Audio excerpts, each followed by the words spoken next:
Le PSG est en train de se faire surprendre par Chelsea. Même moi qui vous parle, je suis choqué du niveau de Chelsea. On me les a vendus comme étant une équipe qui n'était pas terrible défensivement, mais là, les amis, ils sont venus prendre des coups. Ils laissent même pas le Paris Saint-Germain poser leur jeu. Et les 10 premières minutes, Chelsea était en supériorité numérique dans leur camp. Ici, on a le premier but sur un magnifique dégagement du gardien. Et d'ailleurs, le gardien joue tellement un gros rôle dans ce match parce que toutes les contre-attaques sont lancées par lui, qui fait que le pressing du Paris Saint-Germain est automatiquement annulé. Donc là, Malo Gusto reçoit le ballon, il est dans la surface, il fait face au défenseur, il fait semblant de tirer et il enchaîne avec une feinte. Et là, il tire. Malheureusement pour lui, le défenseur du Paris Saint-Germain était là. Le ballon lui revient, il fait une passe à l'entrée de la surface. Et devinez avec qui devant la surface? Cole Palmer. Il a directement refroidi Donnarumma, c'est le meilleur buteur de Chelsea cette saison. Comme si c'était pas suffisant, regardez son deuxième but s'il vous plaît. Encore une fois, sur un piqué sur le côté gauche, parce que là aujourd'hui c'est que le côté gauche qui travaille. Cole Palmer part en contre-attaque, devant la surface, il a deux défenseurs du Paris Saint-Germain sur lui. Et là il y a son coéquipier qui vient le dépasser en faisant semblant de faire un appel. Et lui intelligent qu'il est, il a fait semblant de faire la passe à son coéquipier. Allez, feinte, il l'a mis dedans. Voilà, Donnarumma était battu, il n'a même pas tiré fort. Ce gars-là, c'est un génie. Lorsqu'il est comme ça, il est inarrêtable. Vraiment là, Chelsea sont venus prendre des coups, que ça soit le gardien jusqu'à l'attaquant, tout le monde défend. En fait, ils jouent exactement comme le Paris Saint-Germain, c'est juste qu'ils sont beaucoup plus frais. Maintenant, reste à voir si le Paris Saint-Germain va remonter tout ça.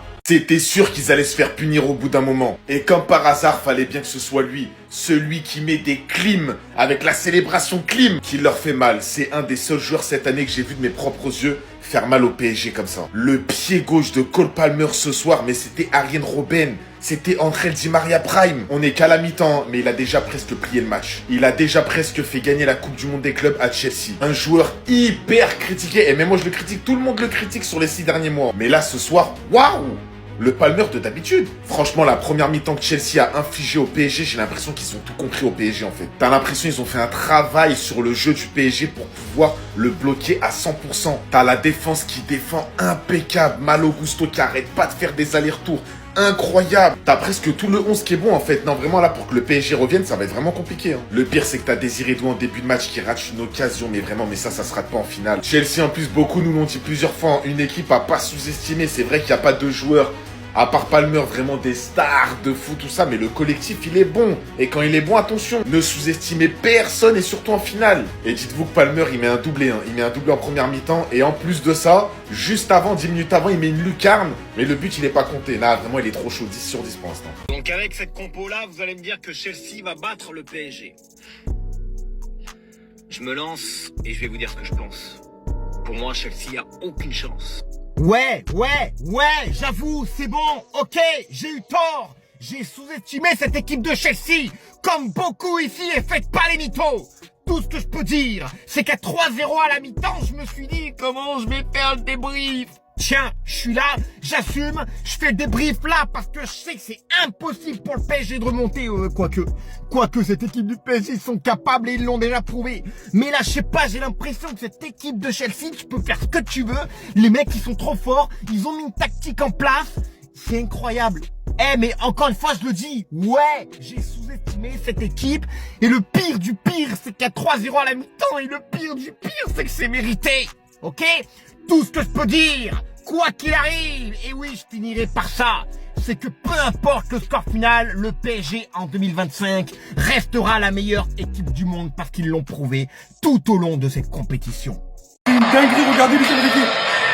Il a pété un peu. Oh là là là là là là, c'est pas Donnarumma, c'est Luis Enrique. Franchement, je m'attendais à tout sauf à ça. Luis Enrique qui va étrangler Joao Pedro et Joao Pedro qui tombe à terre. Les gars, je sais pas combien de matchs il va prendre de suspension, mais franchement, c'est inacceptable. On était tous d'accord pour dire que Luis Enrique a été le meilleur entraîneur, absolument rien à dire. Mais ce geste-là, il a perdu son sang-froid, il a donné le mauvais exemple. Peu importe ce qui s'est passé chez Chelsea, ils étaient beaucoup en train de célébrer un peu devant les joueurs de Chelsea, du Paris Saint-Germain. Mais c'est inacceptable pour toi en tant qu'entraîneur. Encore si c'était un joueur, si c'était Donnarumma, on aurait compris, c'est des frictions entre joueurs. Mais tu dois donner l'exemple, Luis Enrique, peu importe. T'as perdu ton sang-froid.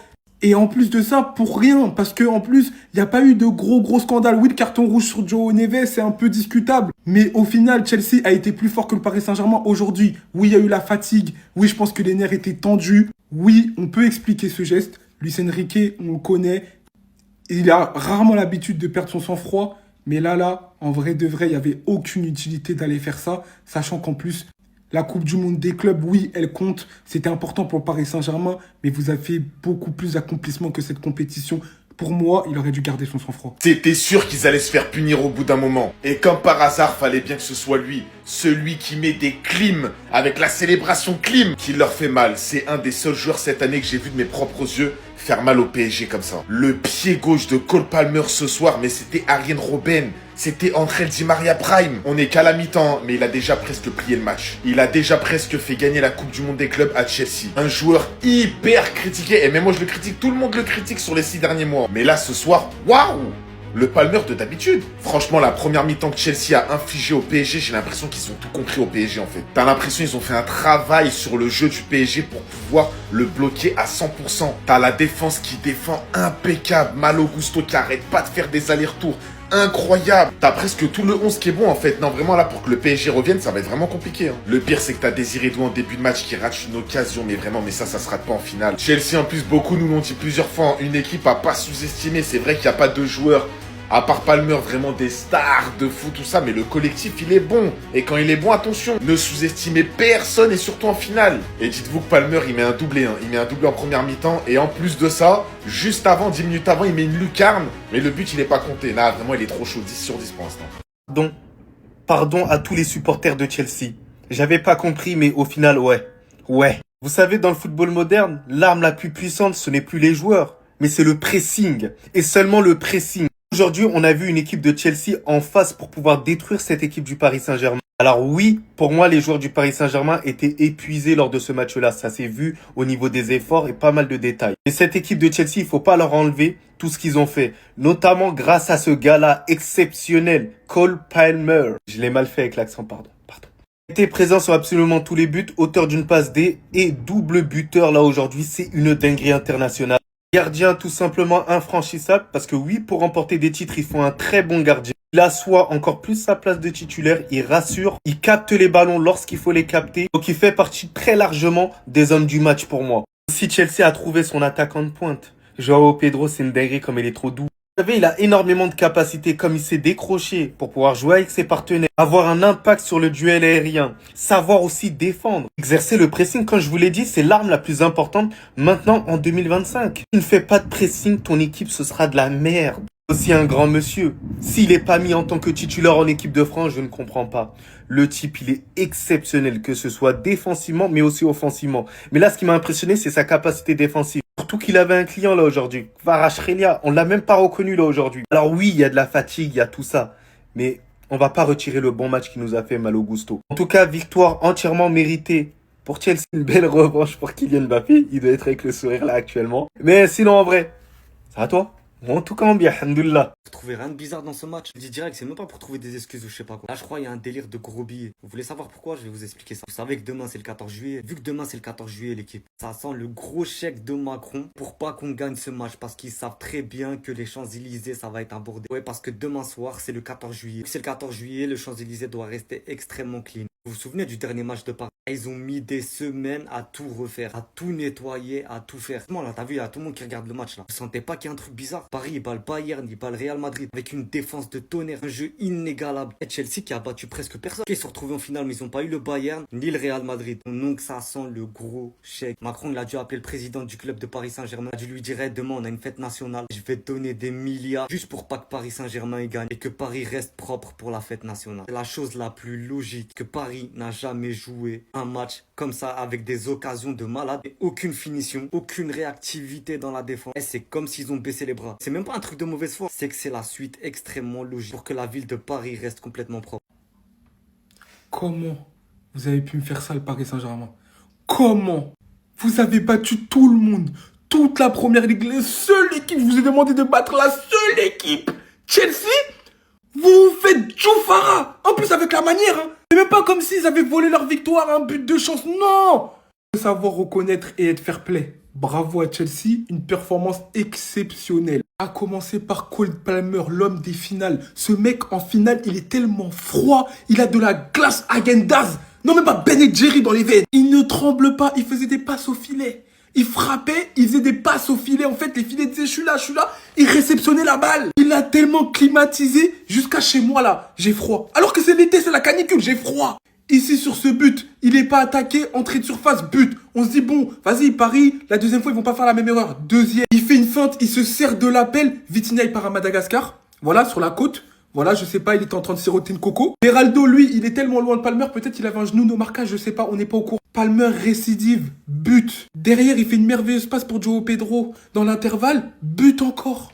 Non mais qu'est-ce qui s'est passé? La défense du Paris Saint-Germain, j'ai pas reconnu en fait. Et même au milieu de terrain, Caicedo, c'était Makelele, Kanté, Prime, mélangé en fait. Il avait un abattage au milieu de terrain, j'ai rarement vu ça. Tous les ballons, tu voyais une ombre noire avec une teinture blonde. Il dégainait plus vite que Lucky Luke. Un bulldog, un pitbull, un staff. Et comme si ça suffisait pas, Sanchez, il fait le match de sa vie. Voilà, il sort dans les pieds, il anticipe les frappes de Désiré Doué. En plus, son jeu au pied qui casse la ligne de pressing du Paris Saint-Germain. Mais en fait, Chelsea, ils ont fait le match de leur vie. Ils attendaient que ce moment de briller. Dembélé, c'est ton premier match pour moi décisif où tu passes à côté. On est obligé de te juger comme un ballon d'or et aujourd'hui, t'as pas été à la hauteur.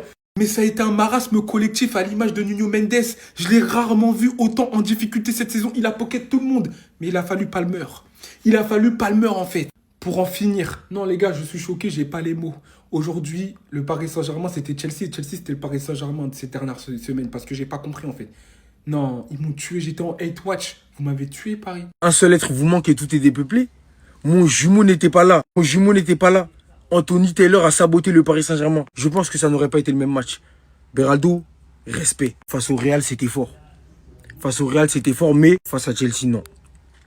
Face à Chelsea, ça manquait d'un Pacho. Bien qu'il n'aurait pas tout changé et que ça n'enlève en rien la partition que les joueurs d'Enzo Maresca a été mise en place ce soir face au Paris Saint-Germain, je pense que Pacho, il aurait facilité pas mal de choses. Et ça nous montre quelque part que d'ici la saison prochaine, le PSG va devoir se réinventer. Je pense que les vacances vont leur faire du bien. Ils ont une saison pleine, ils ont la tête pleine. Et en toute honnêteté, je ne voyais pas le Paris Saint-Germain aller si loin dans cette compétition. Ils sont allés quand même en finale, les gars, c'est respectable. Quand tu sais qu'ils ont absolument tout gagné cette saison et qu'ils ont remporté la Ligue des Champions, moi, je les voyais limite s'arrêter en huitième, en quart, ça aurait pas été déconnant. Ils sont arrivés en finale, ils auraient dû la gagner. Bon, malheureusement, les détails ont fait que Chelsea a été au-dessus de ce Paris Saint-Germain ce soir, mais le Paris Saint-Germain reste le Paris Saint-Germain. Parce que je vois tout le monde commencer à parler, ouais, ça va les rendre humbles, etc. Les gars, ça reste la meilleure équipe du monde. C'est tout ce que je tenais à dire. Restez sobre, abonnez-vous les gars, on s'attrape. Voilà comment se termine la saison du Paris Saint-Germain sur une gifle de Luis Enrique à Joao Pedro. Bon, après, je pense que les joueurs de Chelsea, ils ont vraiment eu un mauvais comportement sur le terrain. Ils ont fait que chambrer. Parce que quand on voit que même João Neves, l'un des joueurs les plus gentils du football, il se met à tirer les cheveux d'un joueur, faut vraiment que les joueurs de Chelsea l'ont cherché. On a vu, juste avant, il lui met un coup d'épaule gratuit. Bon, après, bien sûr, ça explique pas le comportement de Luis Enrique et de João Neves. Ils ont pas à faire ça. Parce qu'il faut le reconnaître, Chelsea a totalement mérité sa victoire. 3-0. Il y aurait même pu avoir 4-0 sur ce penalty là. On voit que c'est penalty flagrant. Il tire le maillot dans la surface. Et on a assisté à une première mi-temps où vraiment c'est un naufrage. Ça m'a rappelé la deuxième mi-temps Aston Villa. Bah là, on a eu un remake, mais en première mi-temps. Donc en fait, on se prend 3 buts avec des joueurs qui n'avaient pas envie de défendre. Je pense à Kvaratskhelia, je pense à Fabian Ruiz, des replis. Ils n'ont pas aidé Nuno Mendes. Tout le monde va tomber sur Nuno Mendes, mais Nuno Mendes, il a été abandonné ce soir, même s'il n'a pas été bon. Bon, on va pas taper sur les joueurs, hein, mais cette défaite a fait mal. Merci à Paris pour cette saison extraordinaire. Reposez-vous bien et revenez encore plus fort pour nous refaire vivre une saison comme ça.